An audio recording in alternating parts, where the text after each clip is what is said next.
So I'm an executive coach and a leadership coach. I'm based in the UK. I've been coaching for 15 years now, after a first career in education that got me very interested in behaviour, in how you align a wish to change behaviour with something that actually does change behaviour, and particularly interested in leadership and the impact of leadership on people's lives. And so that's what led me down the coaching route. I've been coaching now for 15 years. But what I love about coaching is there isn't a sector for me. I know some people do have a preference and do have a sector, but for me, the beauty is that leaders are in every sector and every kind of organisation. So it's a long list of organisations.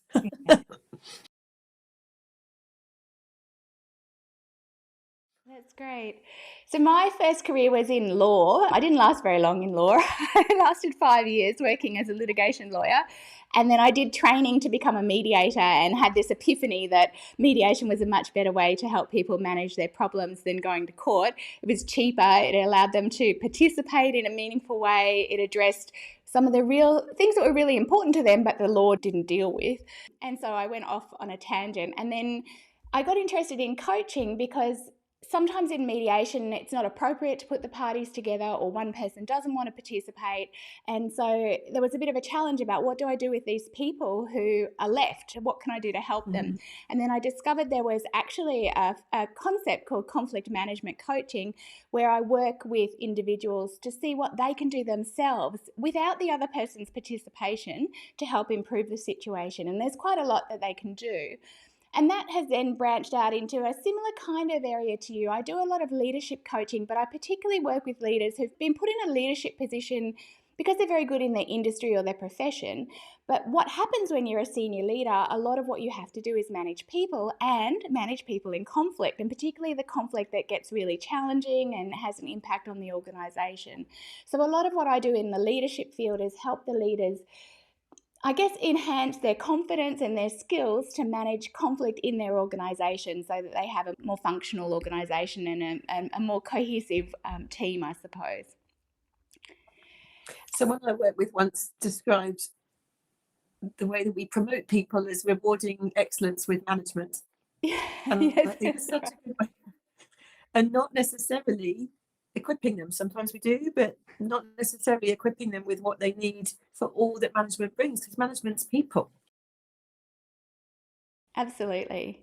And Lizzie, I first discovered you because I was looking for resources on the topic that we're going to talk about today. I was looking for resources to manage stakeholders, because when you do coach training or even mediation training, the content really focuses on how to manage the people that you're immediately working with.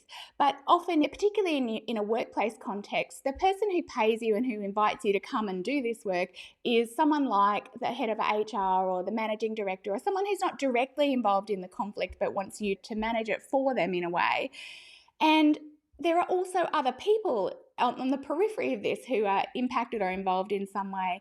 And so what I started to find, and a lot of my coaches started to find, was there was not a lot of learning about how to manage the people on the periphery, the stakeholders who aren't the people you're directly working with in the room. And I came across some work on your website that really addressed that. And I thought, wow, I've not read anything that really got to the point as well. And since then, we've had a couple of really great Zoom conversations. We could probably talk for hours and hours. Yeah, indeed. And we decided to get together today and record a bit of a discussion about why we bother considering stakeholders and how we might do it. We're not trying to teach someone something where we measure, whether or not they've got the point. We're having a conversation that's planting seeds in other people's minds that they can go and translate into their own context and think about themselves. I wonder could you just introduce a little bit about how you came to write that piece and what your concerns were around stakeholders? Yeah, I remember when you first emailed me, Sam, being really taken aback in a lovely way, but being really taken aback that it had shown up, as it were, in your searching on this subject. Because this is just my little blog on my website. It's something I'm passionate about. It's something that's so important in terms of the coaching and the work that I do. But I'd be exaggerating if I said I was an expert in the management of the sponsors of coaching. So I was really interested that it showed up. And we started, as you say, having these great conversations and realizing actually there's not that much out there. I came to write it because I think when I first went into some of those situations in organisations where I was a new coach, looking forward to coaching, looking forward to doing the work, and I had quite a simplistic view of the role of the sponsor, if I'm honest. I thought it would be as simple and easy as sponsor says, hey, this is what we're going to be working on, or this is what I'd love you to work on. Client says, yeah, that's exactly what I want to work on too, great. And I say, yeah, okay, let's go and work on that. Sometimes that happens, or the equivalent of that happens, and it's rare. And quite quickly I realised that there were things that were coming unstuck. There were agendas perhaps that I wasn't fully aware of, or that hadn't been fully transparently shared. I noticed that I started to have questions about what the full picture of the work was and the context of the work. I started to have questions and concerns about the results of the work. This is why I got really interested in it, actually, because I would work with a client who would be really satisfied with their progress, go back to speak to sponsor at the end of that process, and then there'd be a disconnect between what they felt progress looked like and what my client felt progress looked like. So I started to get really interested in how could we mitigate that? How could we make sure that there was openness to whatever the result might look and sound like, without breaking confidentiality, without making assumptions, whilst honouring all these intentions and requests and hopes for the coaching. It's like anything, the more you look at it, the more there is to know and the more there is to learn. So what led me to write the article was realising that I was sharing a lot with my coaches about how to get the best out of coaching and make the most of a coaching opportunity, but not really supporting the people that were playing a key role in that by setting them up with as much attention to detail, and really realizing that quite often it was a sponsor that possibly needed the coaching rather than the coachee. Yeah. It's so often asking the question when I was speaking to a sponsor and they were saying, I'd love this person to work with you because. Next question was inevitably, to what extent are they aware of that? Yes. Isn't that often the case, that the sponsor has in their head what their expectations are, but they haven't articulated it effectively to the person that you're about to coach? And so the person you're coaching doesn't actually understand what the sponsor requires, and it's often because the sponsor hasn't made it clear to them. And then there's such a risk that as the coach, you become the deliverer of messages, the conduit for feedback, and somehow get stuck in a system in a messy way. Sometimes it's fine, but sometimes it unravels. That's what I was seeking to try and avoid. Those times when we could have been more clear. And as you know, we work with supervisors as coaches, and the question that we always get asked in supervision, what's the contract? Quite often realizing that even when my contract with my client was really clear, it wasn't always as clear with the sponsor. And that also then became about what I was willing to say no to. And being really clear and open and transparent in that adult way that we are with our clients, with the sponsors, that some of what they were asking me to do is not my role. And absolutely I could support and challenge them to do it, but it's certainly not my role to deliver those messages on their behalf. There's two things that you've said that are connected that are really important here. That it's important that the contract is as clear and as detailed as possible before we start the actual coaching. And that actually requires quite a lot of work. It's not just a matter of sending your written contract with your standard terms and getting everybody to sign off on it. It's more about designing the coaching program with everybody's expectations and needs very clearly communicated across everyone concerned at the outset. The second thing that you said that connects really importantly with that is sometimes you have to coach the sponsor or people involved before you start the actual coaching. So you sort of coach people to set up the contract, and then you coach people for the actual coaching program. Yeah, absolutely. I think we're The second that we are involved in an organisation, we're in it. We're there and we're facilitating process, we're facilitating transparency. I know we've talked quite a lot about neutrality and this notion that as coaches, we're neutral. And there are lots of ways in which I don't agree with that. I think there's absolutely key for a coach to really work at holding that non-judgmental space. But there's a reality, nobody's neutral. And we're not seen as neutral by the system or by the people in it. And it's complex. Someone might, even just by virtue of the fact that I've spoken to, for example, their line manager or somebody they report into as the sponsor, they might perceive that as some kind of alliance.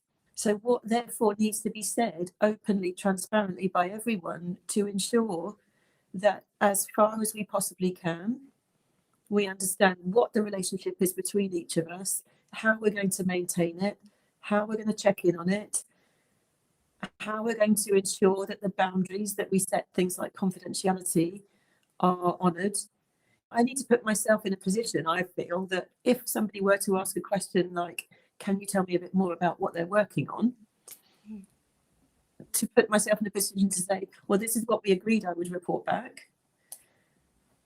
And that's the bounds of my confidentiality, and by all means ask them. The permutations are endless. And I'm not even sure I've answered your question, because this is what happens as soon as you talk about this. There are just so many strands to it. So it's complex. We can be kind to ourselves as coaches about not necessarily finding an answer to or mitigating every single thing that could possibly happen. Maybe we can unpack some of those points. As you said, it's very complicated, and in that brief overview, there's probably 5 or 6 things we could talk about each for an hour. One of the things that you said is once we're involved in a coaching relationship, even when we're involved in the contracting, we become part of the system. And there's a responsibility on us to recognise that, and to recognise that by us being in the system, we are going to impact on that system in some way. And so that we have to have a systemic view. We can't just focus on the person that we're working with directly in the coaching. We have to keep a big picture view on how what we do setting up the coaching, during the coaching, and even at the end of the coaching can impact on the system in both positive and negative ways. One of the things that you said, you want to try and manage your boundaries between being part of the system, but as minimally as possible, I suppose. You don't want to be the messenger or the substitute performance manager. So you have to find a boundary for where you fit within the system, but you can't go along with this fantasy that you're an outsider, you're not part of the system, you're neutral or impartial, because that's not real either. There's a line somewhere in between. And I think there are some key things that we can offer sponsors of coaching to consider. We can't possibly mitigate for everything, but we can say, for example, we're all clear we want to get to this point. As a sponsor, you've said, this is the territory I'd love you to work in, or maybe it's the coachee that said it and the sponsor says, I'm really happy to support that. I'm happy to fund that work from the organisation. But I think there are some things we can then ask that open up the sponsor's thinking to the fact that that might not necessarily look and sound like they're expecting. So pace is one. Do you as sponsor have an expectation in terms of the pace of the change that you're hoping to see? And if you do, what is it?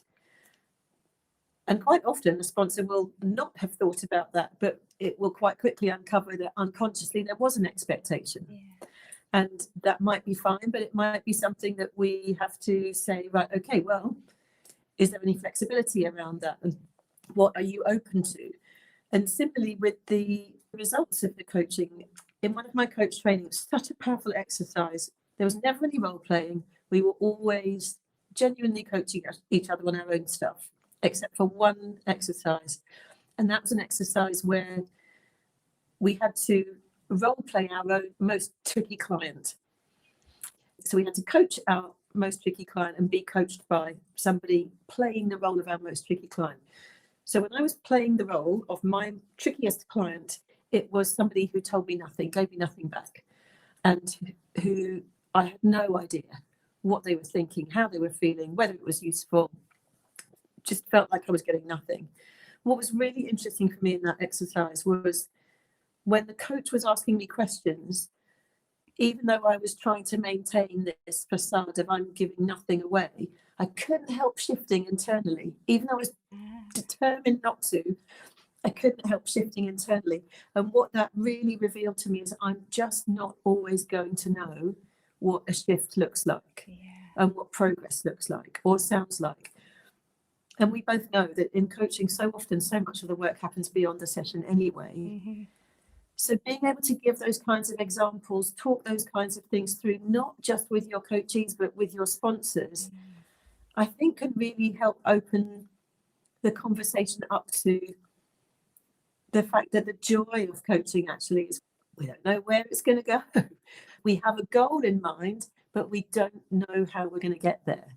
And embracing that, I think, is really important. And you can't embrace it unless you know more about it. So on a really pragmatic level, obviously that means having some meaningful conversations with the sponsor before proceeding with any actual coaching of the coachee.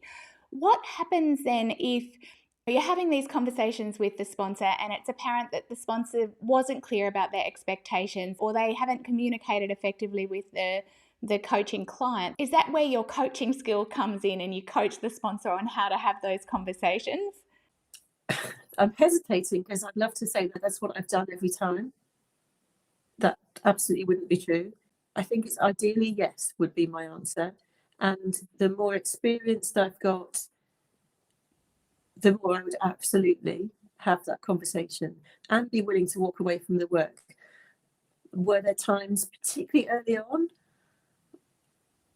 that I felt the pressure, whatever that pressure was, either the pressure that I wanted the work or those pressures that we can consciously and unconsciously find ourselves being impressive in some way. There's maybe even something about the profession and wanting to show that this is a profession that has an impact and therefore, yes, of course, that's fine. We can find ourselves agreeing to things. I'd absolutely be lying if I said I hadn't done that. I try not to. It can be hard sometimes because sometimes the sponsors don't want to engage in that. They just want you to hit the ground running. You know, great, I'll sign whatever you want. Fine, yep, do whatever you want and off you go. And it can be hard to hold them to account in that moment. As you said, it might be a really great job. It might be an exciting client to work with. The person you're coaching is very enthusiastic. And you think, oh, maybe I can do some good, despite the fact that the sponsor's not engaging very well. But as you said, it's later on down the track when things aren't going the way the sponsor expected and you haven't been able to, not for want of trying, but you haven't been able to raise those in advance that the problems arise.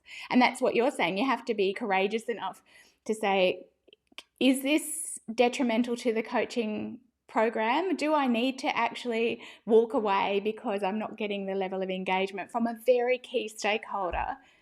Or do you just try and mitigate the risks? Yeah, it's tricky. It raises the whole question of, is it coaching? What's the organisational understanding of coaching? What's the organisational buy-in? There's an interesting list I was looking at recently. Eldridge and Demkowski, 10 key factors in coaching thriving in an organisation. Much of it speaks to what we're talking about in terms of the role of the sponsor. And one of them is coaching starting at the top. There are times when the sponsor, the key stakeholder in this coaching relationship, hasn't necessarily had a coach themselves.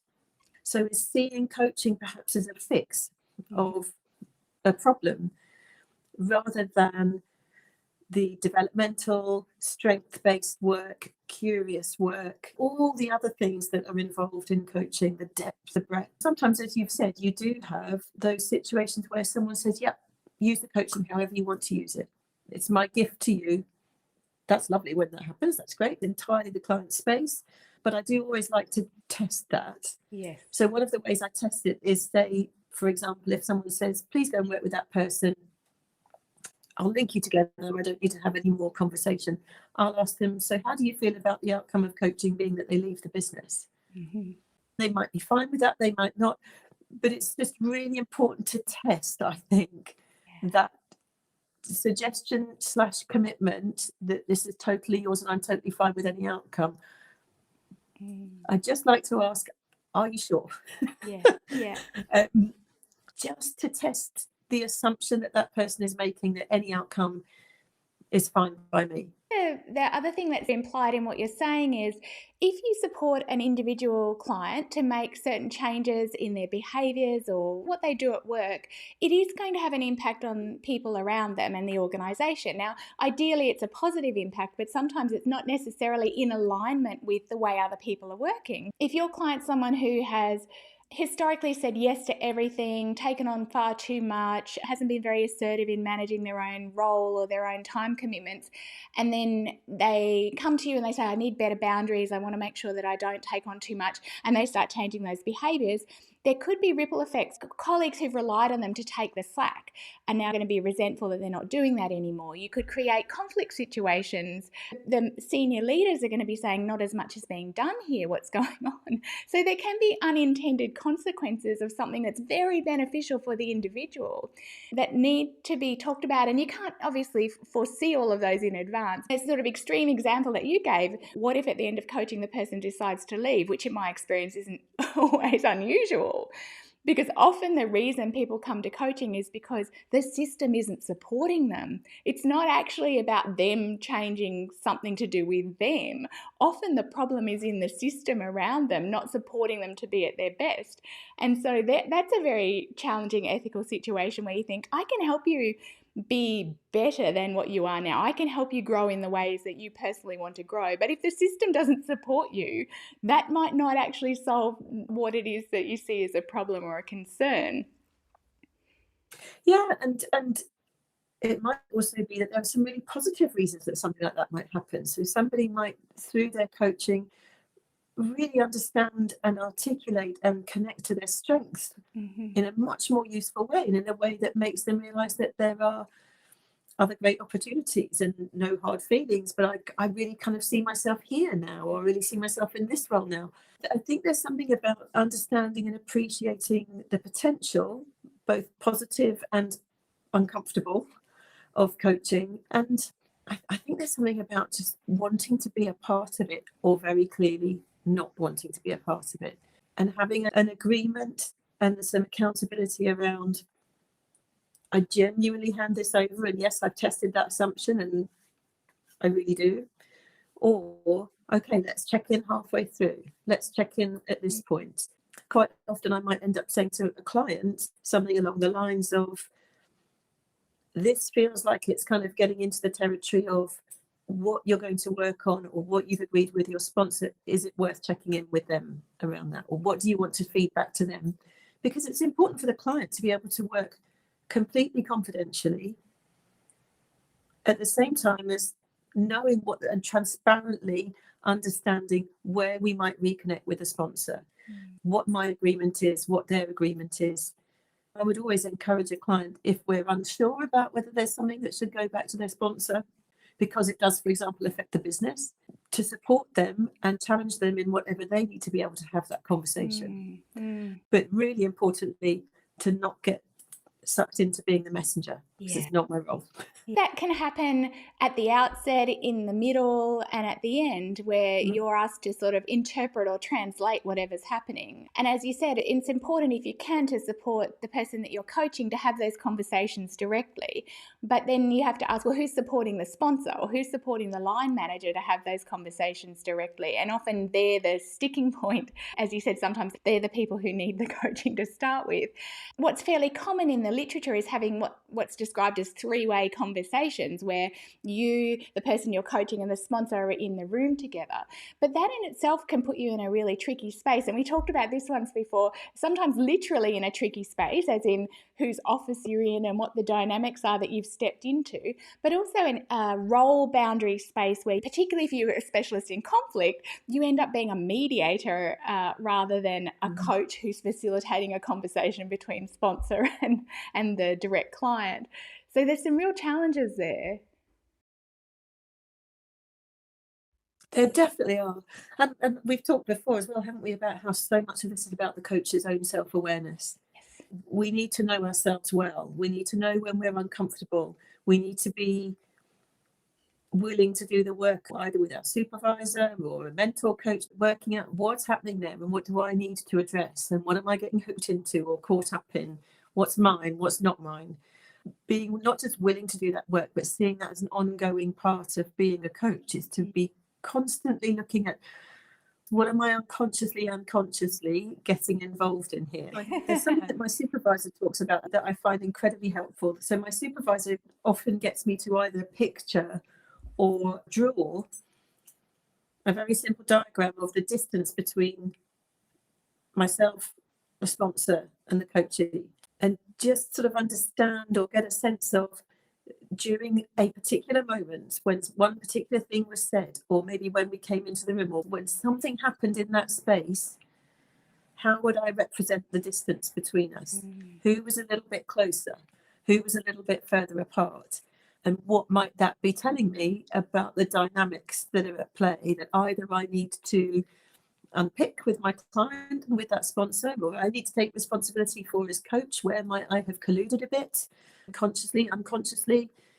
So that work of really looking at ourselves and our work on an ongoing basis, it's why it's such a crucial part of coaching, because without doing that, it's going to be really difficult not to make assumptions from one coaching relationship to the next, and to bring in an experience from an organisation over here into an organisation over there, to make assumptions even about particular roles or the relationship between particular roles in an organisation.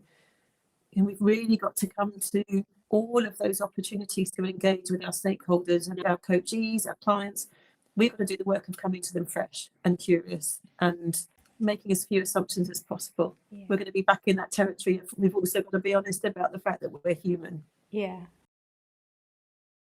We also talked a lot about potential challenges that might arise involving stakeholders and different expectations or different perceptions, and being prepared for that in advance by actually practicing out loud, perhaps, or with a peer or with a supervisor, what you might say in those situations. Because I think that at the first level, if you're not very reflective, maybe you don't even think about it, and then it completely takes you by surprise, and you have to handle it in a moment where you're under pressure and you haven't thought about it before. The next best version is that you've thought about it before. So when it happens, you think, oh, yes, I've thought about this before. But still, it can be a bit awkward to say the right thing at the right time. And one of the things that I remember clearly you saying, and it really stuck with me, was practice how you say those things. And I remember being in those situations where someone asked me to breach confidentiality. And even though I knew I wouldn't do it and I knew it was the wrong thing, I stumbled over my words and I didn't appear very confident.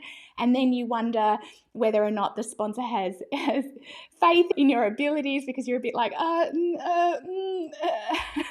you know, and so having those words, those phrases for the typical kinds of situations that might arise, and doing that with your supervisor or in a reflective practice group is really important. And that's what you're saying. We have to do the work to be the bigger person in that situation and be prepared. I think that's so true. And to experiment with the language.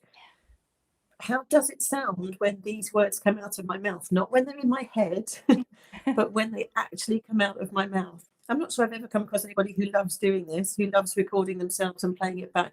Nobody quite likes the sound of their own voice, do they? But it's so important. I remember one of my supervisors once reflecting back to me where I was holding my head when I said a certain thing. So they were getting me to practice saying something. I can't remember what, but I imagine the kind of thing that we're talking about. And reflected back to me what the angle of my head was when I was speaking, and what that said to them about my confidence, my assertiveness, my clarity. It was so interesting. And I've done that too when I've recorded myself into my phone. Knowing how I intended to sound and how I actually sounded were quite different things. Yeah. So doing the work of, as you say, being able to confidently ask the question, make the reflection, refer back to the contract. This doesn't feel like it's in keeping with our agreement. Can we explore that? Can we check in on that? Having some different ways to say it, and to have said it so that it's not such a big deal when you say it. Yes. As you know, I'm quite interested in transactional analysis as a really interesting lens, and that ego states lens. And one of the things that practicing allows us to do is really access that adult backed up by a controlling parent, adult backed up by nurturing parent, where we are using boundary and warmth and communication in those adult ways rather than tipping into something that's less useful and invites something less useful from others. Yes. And you want to be the coach, not the regulator, don't you? Yes. Yeah, you're right. And it's so interesting, isn't it? Because we're having this conversation. I can imagine somebody might listen to it and think, oh my gosh, I'm going to tie myself up in knots. And there's so much that I've got to say and so much that I've got to remember. What I'd say to that is the spirit of this conversation is, this is actually about giving yourself freedom to do the work. I think so often the freedom to be creative and curious comes from having some boundary, comes from knowing what the limit is, comes from knowing this is where coaching stops and mentoring starts, and this is why it's coaching. This is where coaching stops and friendship starts, and this is why it's coaching, not friendship. Knowing what those boundaries are, I find, frees me and frees my clients to really truly do the work with the breadth and the depth they want to. So it feels important to acknowledge that for people listening to this thinking, oh my goodness, this sounds restrictive. My hope is it would be the opposite. Yeah, we're not just giving you an extra few things to add to your checklist, things to consider. No, that's so interesting though, Sam, because I think I've definitely done that. And it's when I treat it like a checklist rather than being as present to those conversations as I would be in the coaching. That's to me what makes the difference. Yeah. I know that early on it did feel a bit like that. It felt like, oh, here's a part of the process that I have to get through before I really get to do the work. Yes. This is the work. The way that we discussed it once before that's really stuck in my mind is that we need to coach the people who are directly concerned to set up the coaching. And so that in a coaching relationship, there are two stages of coaching. One is the coaching to create the coaching relationship. And then there's the coaching that you do in the coaching relationship. And I love that way of thinking about it, that it's not tick the boxes, do the formalities, and then start the coaching. It's actually a two-stage coaching exercise, coaching to set up the relationship and then coach within the relationship that we've set up. Yeah, absolutely. And by doing that, we're keeping ourselves safe, we're keeping our clients safe, we're role modeling psychological safety in an organization. And there was something you said earlier that it just reminded me of as you were speaking there, which is around paying attention to the way that the relationship closes, which is something else that I'm passionate about. And I've done a lot of work with my colleague, Alison Lucas, on, particularly if coaching has, in inverted commas, gone well. It can be really tempting to just go, great, done, tick. If we pay the level of and the quality of attention to the way that the relationship closes for everybody who is involved, as we did at the beginning, we can really increase the chances that the work continues to be useful beyond the coaching sessions, that the dialogue continues, the conversation continues for the people in the organisation, and also that we have left it cleanly so that there isn't any risk that you might, this has never happened to me, by the way, but you don't get an email 6 months later from someone saying, oh, you know, when you worked with so-and-so, that's never happened to me, but it could have done. And these are the kinds of ethical questions as well that it really allows us to think through when you're doing this work. One of the things that I often say to my clients is, and it's got more complex in the world of social media, but I say to my clients, I have a conversation with my clients about the fact that I won't contact them. And that can feel a bit odd. You know, we get close to our clients, we care about them. There's a warm, supporting, challenging relationship there that's hopefully been a useful one to them. And it's really important to me to say when it closes, you know, I'm not going to not contact you because I don't care, but it's not, for me, appropriate.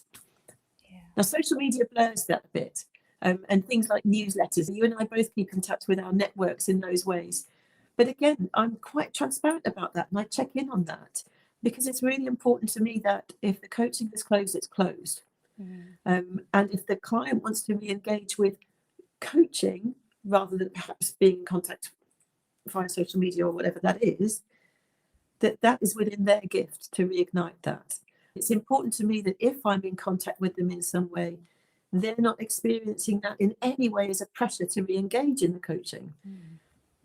So how we close is easily overlooked. We talk about that quite a lot in my course, the challenge of creating a relationship where the client's too dependent on you. And even if you've been very careful about that, clients do sort of depend on you and that warm, challenging, supportive relationship. And it can be a shock to their system if there's just an abrupt end. And so we talk about doing an exit session that is almost like a ritual to close off and to talk about what it will be like when you're not working together anymore, and to get everyone's expectations clear about the ending. And I think there's a theme here as well, that we don't often spend enough time talking about the beginning and setting up the beginning effectively, or the end. We're focused on what happens in the middle.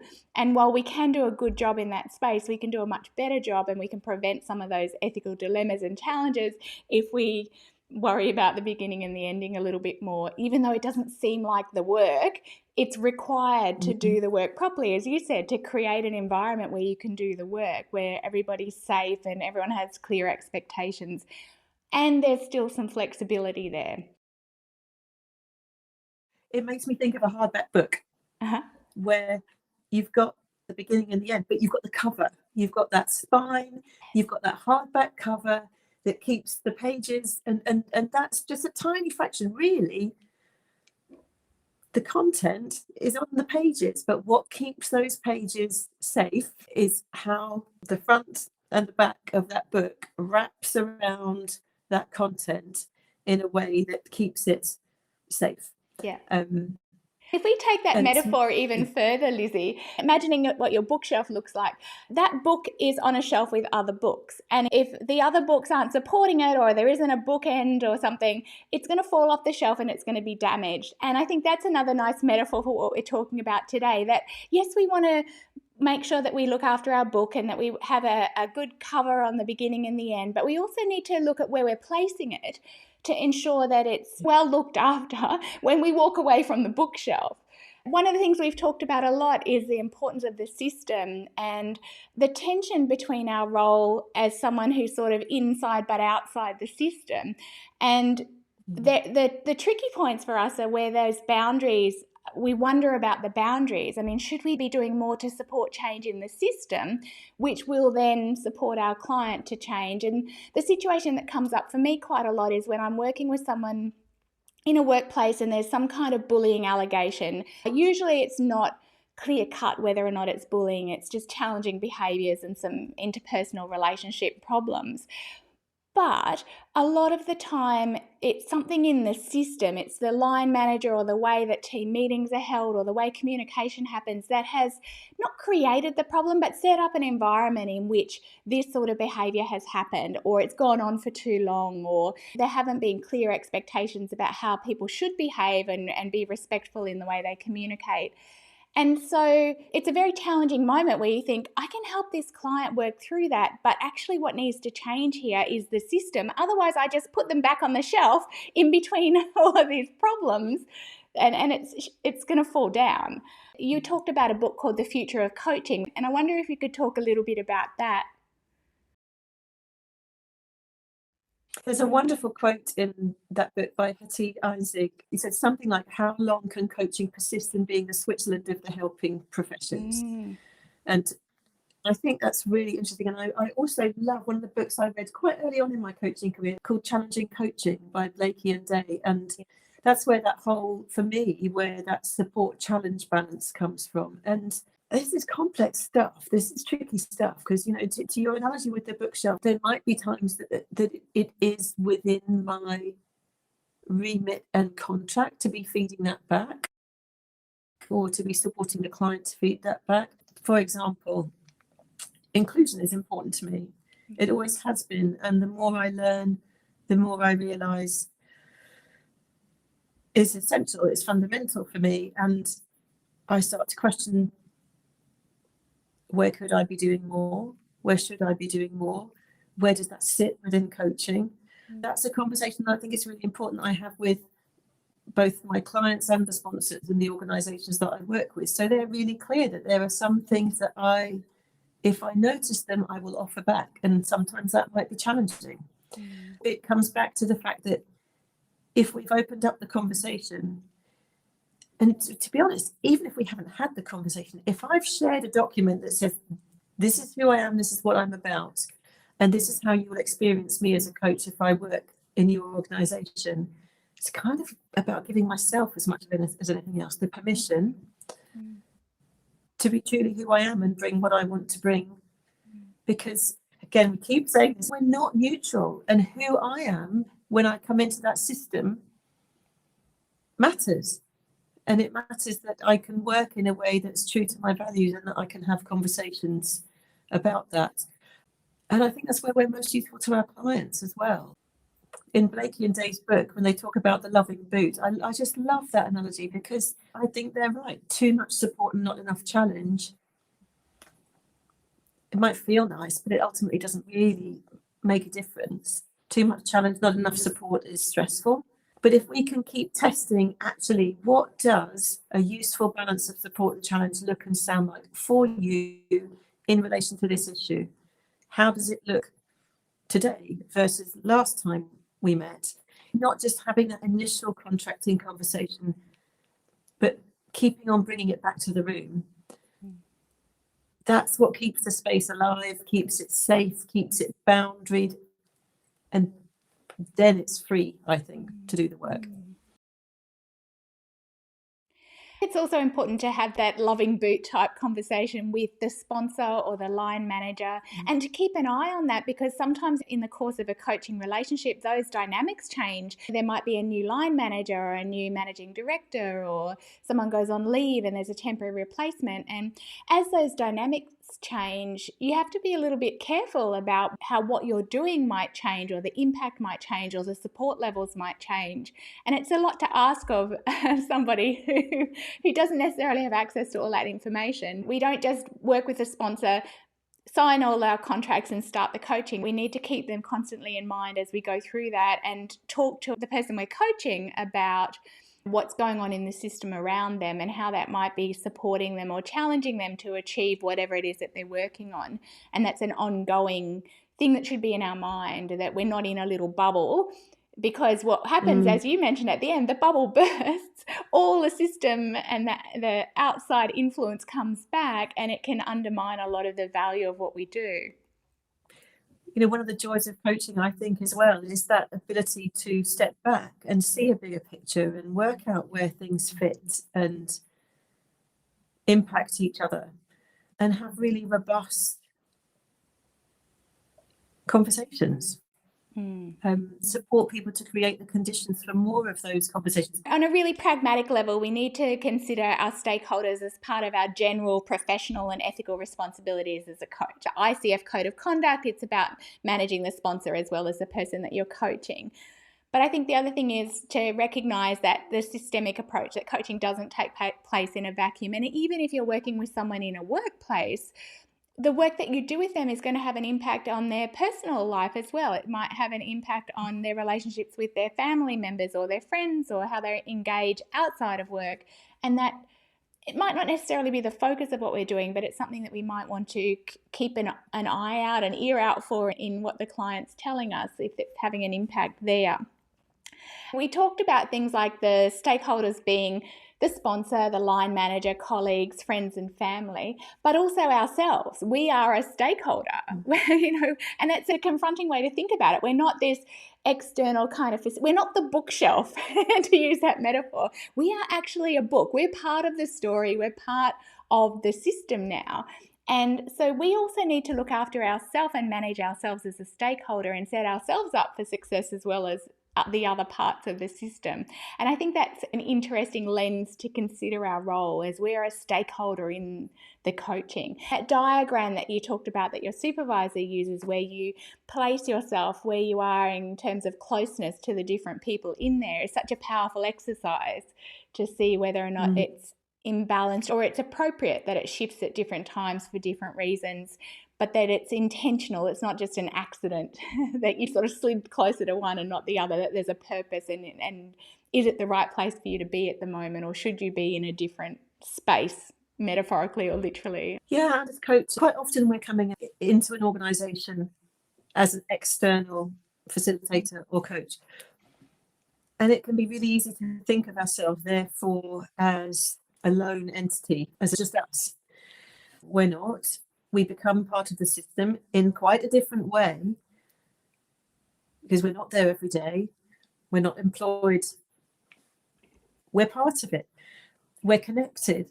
And the other thing that I think is really important to remember in all of this is to turn back to our own network. So like you say, look to ourselves, but also to turn back to our networks, talk to our colleagues, obviously without breaking confidentiality, but talk to our colleagues, talk to our supervisors.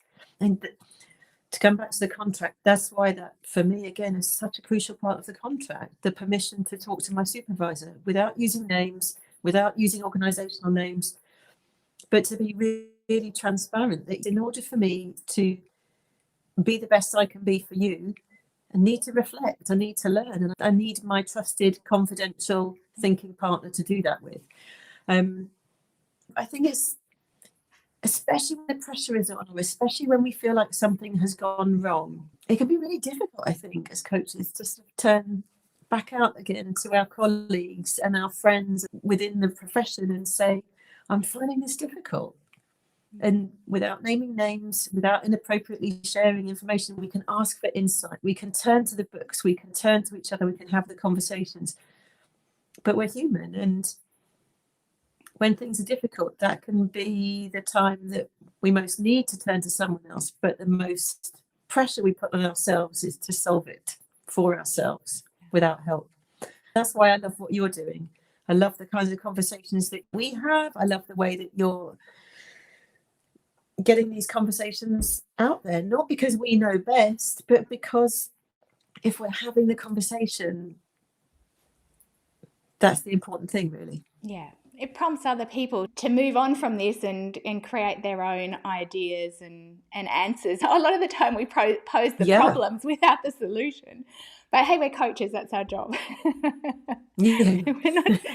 We prepare a lot for the what we need to discuss in contracting, in setting up the relationship. We talk about the sorts of things that everybody needs to be clear about, everybody needs to agree upon. What we don't talk very much about is the how we go about reaching those agreements, how we go about setting up the contracting. And very often the standard literature is these are the things you need to have in your written agreement, and these are some things that you need to talk about with the various stakeholders. But it's not that simple, is it? There's a whole lot of complexity and opportunities and different ways of approaching the how of contracting. What immediately springs to mind is that we have an opportunity to come to those conversations the same way as we would come to our coaching conversations. So, for example, in a coaching conversation, or if I were facilitating a team and a word were used or language were used, I would test it. You know, what's your understanding of that term versus mine? You know, I'm making a world of assumptions. The classic one I always say is soon. I need it soon. And it's a very simple example, but it soon could mean 5 minutes or 5 days and anything in between. And so that's the kind of thing that we do in coaching. And I think to bring that sort of curiosity and that quality of attention to our sponsor conversations and our setup conversations is really going to help us all involved to be clear and to give this work the best opportunity to work, because we do all know what we mean when we say improve. We do all know what we mean when we say achieve. And we have also been transparent about the fact that, for example, there might be very clear metrics, there might be very clear measurements, or we might be open to the fact that it's less easily described or measured in terms of outcome. As you're saying that, what I'm thinking is when I'm brought in to coach someone in a conflict situation, it's a crisis moment usually. There's not the luxury of having a lot of time to think about personal development or professional development. There is an urgency to it usually, and it's usually at a point where people are not at their best and there's sort of a mess that needs to be dealt with. And I think that adds some complexity to the contracting, because there's the added pressures of trying to set up a coaching relationship in a moment of crisis where people aren't necessarily thinking clearly, and there's a whole lot of history and baggage involved. And it's really important, particularly in those moments, to have the time and space to work through setting it up properly. But it can be very hard because there's pressure to just get started and get in there and solve it or manage it before it creates more harm. The other thing that I remember we talked about once before was something really pragmatic that can have a really significant difference is even the choice of room. Say we're having a contracting conversation and we're having the person we're going to coach and their sponsor. Do we go to the sponsor's office? Do we go to the person being coached? Do they come to us? Do we go somewhere neutral? There's a whole lot of things that could happen based on where that conversation takes place and what distractors might be present and who's in control of that space that seem kind of trivial but can have a really significant impact on how the contracting discussion takes place and what that means for the future of the actual coaching relationship. It's been interesting. I always did some work online, but for obvious reasons, for the last few years, all of it has been online. And that's been really interesting in those sponsor three-way conversations, because you are all, albeit in different rooms in different parts of the country, effectively you are in an equal space. You've each got an equal size space on the screen. So, there's a real sense of equality as you come into, I think, the online space versus, as you've rightly described, those situations where, for example, you might be waiting outside an office with your client, and then the two of you go into the boss's office. We can't necessarily change that, but there's a usefulness in being aware of it and a usefulness in being aware of the dynamics. I really like to try and let my clients sit down first. I like to be the last to sit down, just so that I can create a little bit of choice for myself about where might I sit in this room in a way that supports my role and the relationship. Because quite often I've sat down early and been first to sit and then found myself in a situation where the client is miles over here and the sponsor is right next to me, and I'm thinking, what's this already saying? It might not be a big deal, but again, when you're paying quality of attention, you're going to notice these things. You might change them, you might not. You might register them as things to be aware of and notice how those dynamics then play out. If they do, it's not necessarily about having to act on every single thing that we notice, but it's about bringing a quality of attention to it, I think. Even down to things like, do we need a cup of tea? That's a very British thing to say, but do we need something that says we can breathe? This is okay. This is a grown-up, okay space. Or simple things like water. So there's just that sense of your needs getting met. They sound little and they matter. Again, it's about being aware of the system, and the physical side or the virtual side is part of the system. And while you don't have to control or orchestrate all the bits of the system, noticing what's happening in that system can give you important information that's useful in the contracting or the coaching. If you're in the boss's office with the person you're coaching and the boss is constantly interrupting the conversation to take calls, you'd have to be asking some questions about their commitment to this. Is it something that they're prioritizing? And it might be a conversation that you have with that person when the other person's not present. But those sorts of things can tell you important contextual information that could indicate future problems or could indicate things that need to be addressed in some way in that early stage to try and prevent concerns later on. Absolutely. When we were planning this, Lizzie, we tried to come up with a whole lot of examples of problems that could arise if we don't manage stakeholders and keep an eye on the bigger system. And we've got quite a few. I'm going to list them all off and then maybe we can talk about some. The first one, and I think this is one that sort of seeps into all the others, a lack of clarity across the stakeholders. Different levels of engagement across stakeholders, which is not necessarily something we can manipulate or change, but it's important to be aware of. Running parallel processes where you're doing some work with the sponsor or a line manager and some work with another person and the challenges in that. Challenges relating to role boundaries. When the stakeholders or their level of engagement changes, so somebody goes on leave or somebody disengages from this because something else becomes more important in their role. Conflicts of interest between the sponsor and coachee, where the coachee distrusts the agenda that's been perhaps set by the sponsor for the coaching. There's this great phrase in an article by Reisner and Dutoit, where they say the coachee engages in story selling. What they mean by that is the coachee plays the game and tells a story and says all the right things for the sake of keeping the sponsor happy, but it's not genuine. It's a story, a role that they're playing to please the sponsor. It's not actually a significant change. Where the coachee strategies are resisted by other stakeholders. Confidentiality is a very common one that we talked about. Power, where we have to be careful that we're not a coercive tool, where we're not being manipulated by the system to meet someone else's agenda. Where the sponsor has unrealistic expectations, where the manager, whether that's the sponsor or there's a line manager involved who's separate from the sponsor, where they want either too much or no involvement, both of those can be problematic, and getting stuck in the middle. And in conflict situations, that's a particular challenge. If you're coaching someone in a conflict situation, it can be very easy to be accidentally a mediator between different parties. While it's not necessarily a problem being a mediator, it is if you've gone in the role of a coach. Changing your role mid-relationship is really problematic unless that's managed very, very transparently and carefully. That notion of story selling, I think, is so interesting. It's a common thing to encounter somebody saying what they think the other person wants to hear. It's very human, it's very understandable.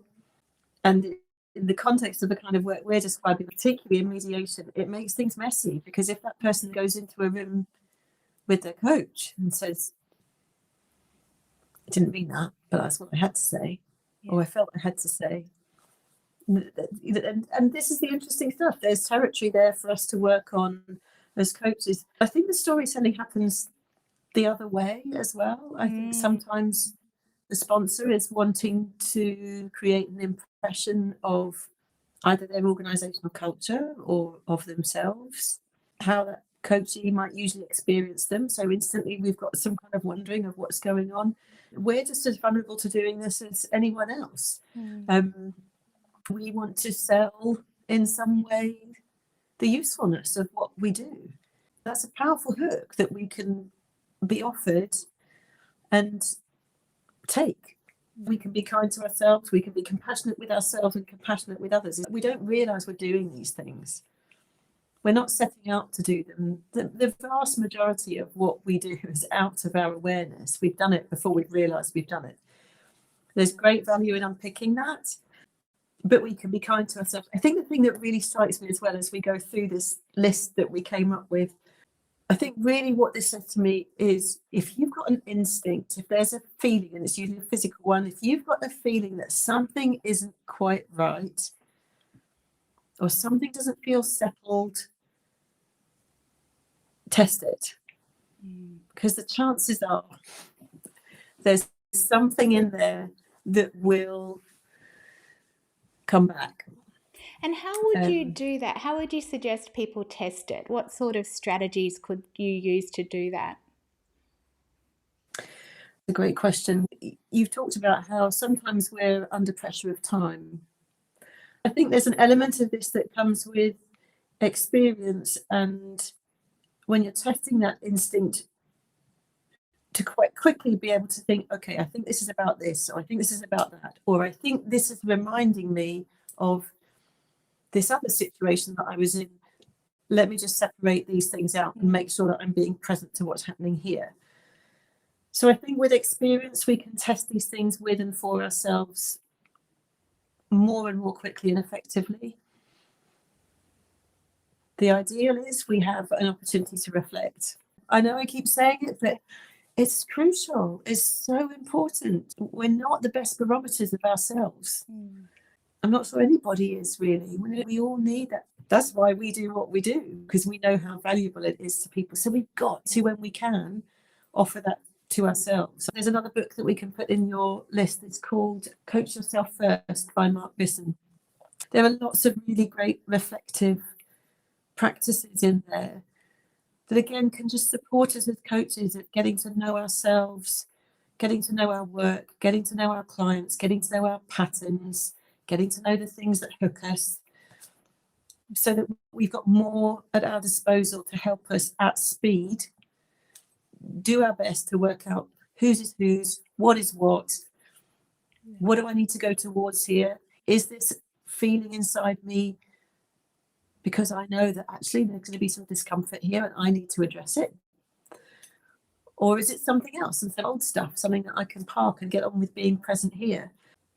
Not trying to go it alone. If you were to give a couple of key things that people need to consider or do to ensure that stakeholders are considered and managed appropriately in the scope of a coaching relationship, what would be some of the key tips that you would give?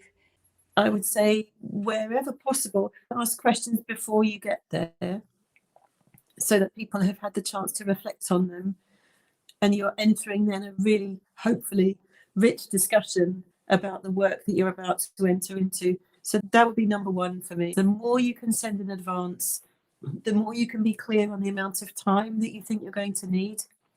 You can always gift time back to somebody, but be clear about your expectations in terms of the amount of time that you need with whoever is involved. Because so often I think we make it hard for ourselves by we arrive to something and we realise just as we're getting going that the sponsor then is leaving because they put 20 minutes in the diary and we were hoping for an hour. Yes. So the more clarity that you can have on what seems obvious, who's going to be there, how long do we have, what information can you send in advance, what conversation can you start in advance. I think those practical things, as well as the where and the how, and the really setting up your own sense and getting your own understanding of how clear on what coaching is this organisation in the first place. Sometimes the organisation and the people involved are highly experienced in coaching, and some of this stuff really will pretty much be taking care of itself. It's still important to acknowledge it. Doing your own homework, you know, what am I going towards here? What's the maximum amount of information that will support me to be able to be present and curious, to be the coach? Understanding a bit about the organisation that you're going into. Some questions might be around, have they used coaching before? How has it worked in the past? What have they found was a success and what have they found didn't work so well in the past? Get them to describe to you, if they've had experience with coaching, what it looks like, to check that it's aligned with your expectations of coaching. A lot of this is about clarifying expectations, but also another thing that I think might be really helpful is trying to map out the stakeholders. And this might be something you do with the person you're coaching, but it also might be a useful conversation with the sponsor.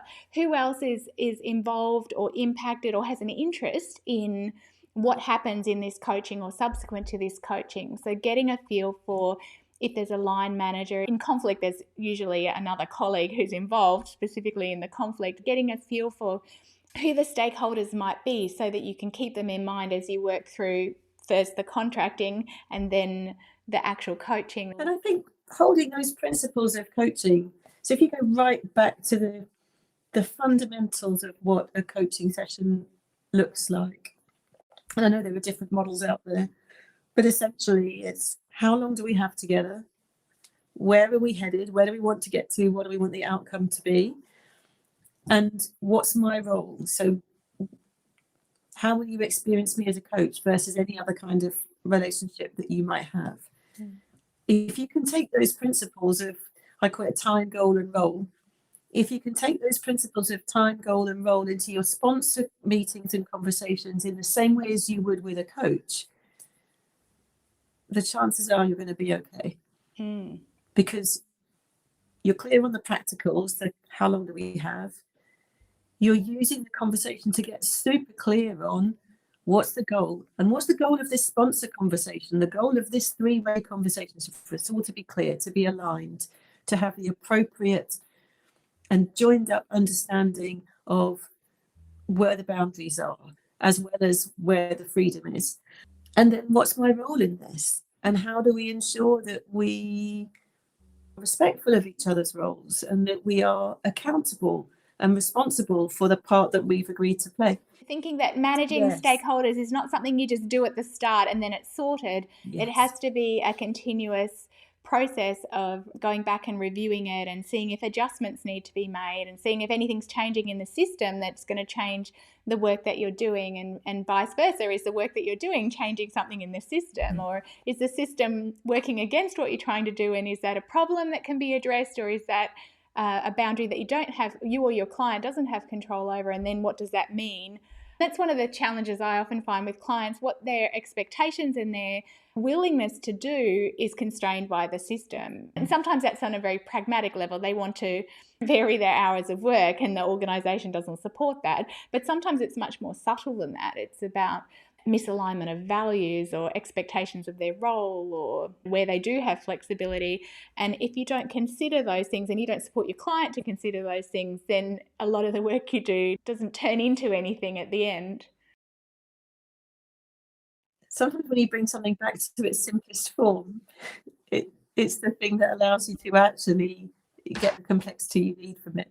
Yeah. And I think that's absolutely true here as well. What, in simple terms, do we all need to be clear on? And as you said, reconnect with, and how often do we need to do that for this work to be safe? We want to be safe to do the work.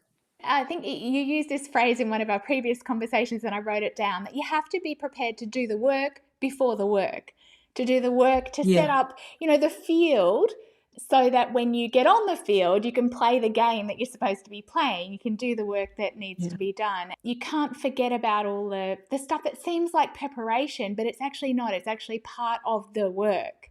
It can be very easy to rush through that or not pay enough attention to setting up the context, the field, the space in which the work can happen and be productive and be maintained in the long term after the coaching relationship is finished. There's lovely language that Patrick Lencioni uses, artificial harmony versus productive conflict. Mm-hmm. And we've got to be willing to go towards we've got to be willing to build the trust that means we can have the productive conflict right from the get-go. If it's necessary, it might not be. But let's test that our harmony isn't artificial, so that we really are truly creating the conditions for the work.